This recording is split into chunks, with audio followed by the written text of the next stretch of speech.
After we'd done two kind of platform games, we were kind of looking for the next opportunities. One part of the team went on to build DKC3, and the other one went on to create a new IP called Project Dream, which at the time was on the Super NES. We were all massive fans of Zelda, so we thought, let's do our take on an adventure game. When I joined Dream, we just started to move it to N64. It had previously been started on SNES, but we were looking to move it onto this new machine. We had a character on a screen. It looked very nice, but this was like really at the end of the Super NES's life. We had Edson, which was the hero of the game, and we had Dinger, which was his kind of pet dog that he finds. And he'd say, "Oh, dog, I can see a dog down there. I better go and see if he's all right." You'd go down, you'd get the dog, and then you'd be chased by trolls. And we worked on that for quite a number of months. This kind of boy who kind of grew up in a village, and he went out into the big wide world where he gets embroiled in this kind of fantastic adventure. And the main bad guys were a bunch of pirates led by Captain Black Eye. The view you had was kind of a bit like a game called Pandemonium or Nights into Dreams.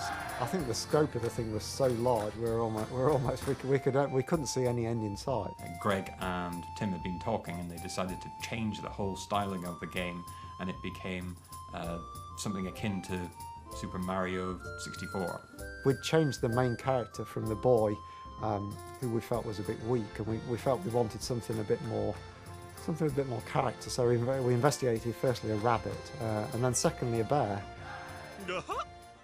Get rid of this guy. Let's get an animal in there. Bear. We're having a bear.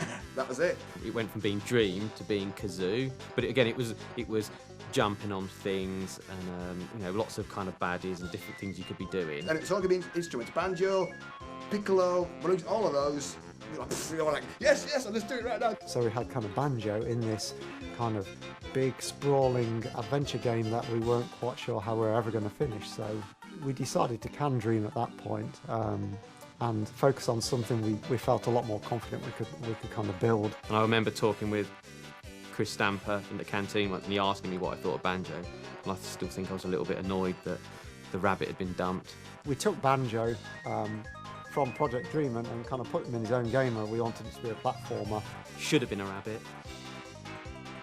It would have been Bunny Kazooie or something.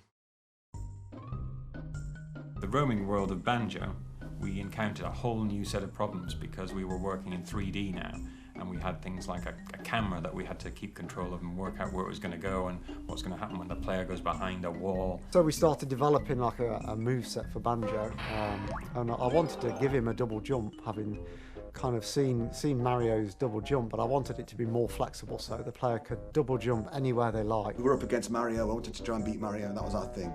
Try to do that. Now, what would explain away the fact that this fat bear can jump in midair? So I think we pondered a few ideas, and when we're getting desperate, and usually when you get desperate, all the crazy ideas come out. And one idea we had was a pair of wings could appear out of this backpack. All these sort of things that we just encounter as we started developing, and we kind of just tackled them as we encountered them. So this pair of wings kind of came out of the backpack and flapped, and it explained it away, and it fitted perfectly. We started testing out proper sort of 3D levels, and we got the character jumping around and swimming and things, and it then went from Kazoo to Banjo Kazoo. Well, let's have a pair of legs that appear out the backpack to kind of assist Banjo, so it's not him running, it's these legs. So we then added EI on the end, or IE rather, and it became Banjo Kazooie, and then we just made that. These wings and these legs could belong to another character, and this character lives in Banjo's backpack and comes out at occasions to help him along. So that was where Kazooie was born.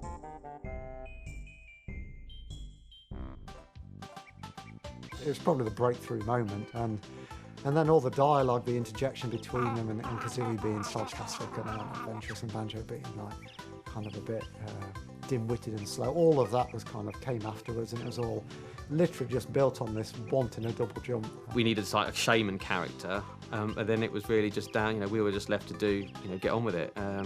So Mumbo quickly took shape with his skull and his feathers and his furry pants, and in those days you could literally draw the character, get someone to approve it, model it, animate it and have it in the game. It was 2 or 3 days. So Banjo and Kazooie never speak, but initially they did.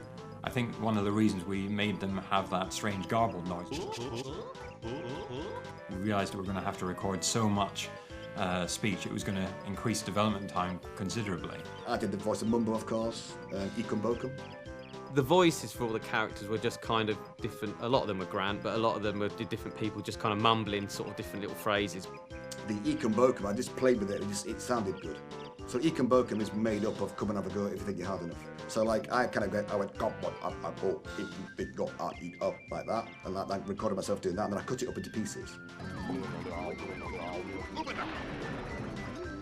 When we'd been working on Dream, I'd been doing some of the voices for the boy, and then when he changed to the bear, Tim was looking for a noise. There are noises that he would make and words that he would say. So I did some of the voices for Banjo then, and then it transformed into the gargled noise at the end. So the Kazooie needed a special noise as well, and it needed to be separate from Banjo. It needed to be noticeably different. So we made her a much sharper noise because she was a Breagull. So that was why she was Bree.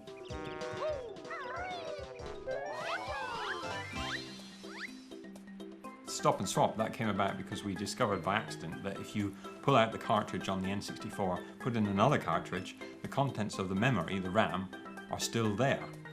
So we realised that we could use this to make a transfer of some information from one game to another. The idea was to either reward players for playing rare games, so it's like the more you play, the more you get rewarded, or to actually swap items between games, and that's where the stop and swap came from. And so you had to like quickly grab the cartridge, grab it, and then put the other one in.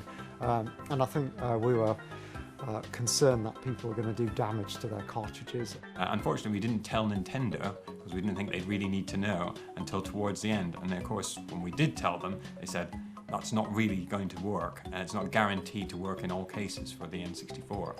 So as a result, we had to drop the feature, but the remnants of that still exist in both games.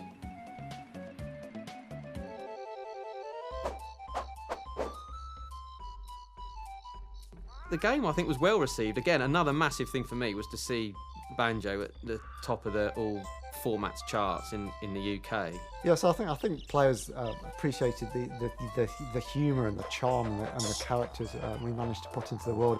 When I see my son play Banjo Kazooie, it's really heartwarming because it just feels right. It felt like almost every character you came across had a story to tell. Most of them were sob stories that you had to help out. So it's almost like Banjo was like a agony aunt going around fixing all these problems. So like running around in Banjo was fun without doing anything. It was just fun to run around, I think they loved it, didn't they? What are you saying? It had all that magic about it. You could feel it. It was in the walls. I think it was just the whole immersive nature of the world, the fantastic music, the kind of just the charm of it was what elevated it from maybe just another 3D platform into something that kind of people remember.